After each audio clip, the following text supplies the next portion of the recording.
नमस्कार दोस्तों, Bharat selection wing लखपणाबाग Barabanki के ऑफिशियल चैनल पर आप सभी का स्वागत है। डिक्टेशन रामधारी गुप्ता, खंड 1, प्रतिलेखन संख्या 53, स्पीड 60, स्टार्ट होगा 5 सेकंड बाद।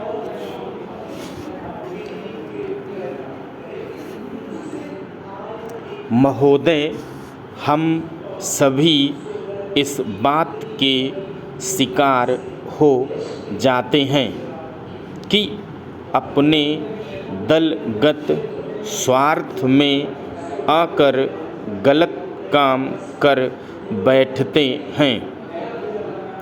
कभी भाषा और कभी किसी प्रदेश के स्वार्थ में ऐसे प्रश्न उठाते हैं जो राष्ट्र की एकता को कमज़ोर करते हैं। अभी एक माननीय सदस्य ने यह प्रश्न उठाया और आरोप लगाया कि भारत सरकार कुछ प्रदेशों के साथ इंसाफ नहीं करती।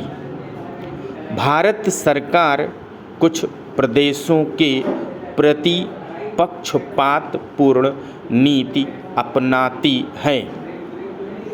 यही मनोवृत्ति है जिसमें एक प्रदेश को दूसरे प्रदेश के विरुद्ध भड़काया जाता है, एक जाति को दूसरी जाति के विरुद्ध खड़ा किया जाता है, एक धर्म को दूसरे धर्म के विरुद्ध खड़ा किया जाता है और एक भाषा और दूसरी भाषा वालों के बीच में भड़काव पैदा करके लड़ाई पैदा की जाती है। यही मनोवृत्ति है जिसको हमारे विरोधी दल के बहुत से लोग भड़काकर पैदा करते हैं। उनकी अपनी गलत नीतियों के कारण विशाल दृष्टिकोण नहीं होता है और वे ऐसे प्रश्नों को उभार कर अपना स्वार्थ सिद्ध करते हैं। स्पष्ट है कि ऐसे समस्त प्रश्नों का परिणाम हमेशा बुरा होता है।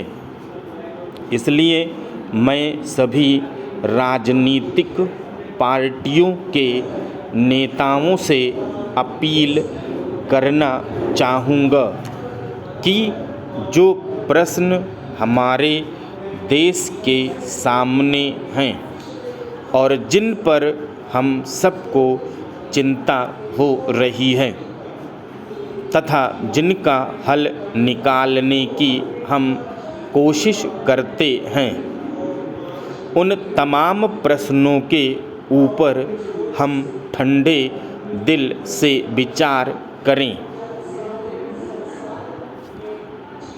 श्री वाजपेयी ने एक अच्छी बात कही। उन्होंने कहा कि इन प्रश्नों का हल सड़कों पर नहीं होगा। मैं भी उनसे इस बात से सहमत हूँ कि इन प्रश्नों का हल प्रजातांत्रिक ढंग से ढूंढने का प्रयत्न करना चाहिए। हमें इनका हल प्रजातांत्रिक व्यवस्था के अंदर करना होगा। सड़कों के ऊपर इन प्रश्नों का हल नहीं हो सकता है। राजस्थान के अंदर जो अकाल पड़ा हुआ है और लोग मर रहे हैं, उसकी तरफ चिंता नहीं हो रही है। अब राजस्थान में जो संकट है और इस तरह के जो दूसरे प्रश्न हैं, उन पर हम लोग एक साथ बैठकर गंभीरता से विचार करें और उनका हल तलाश करें।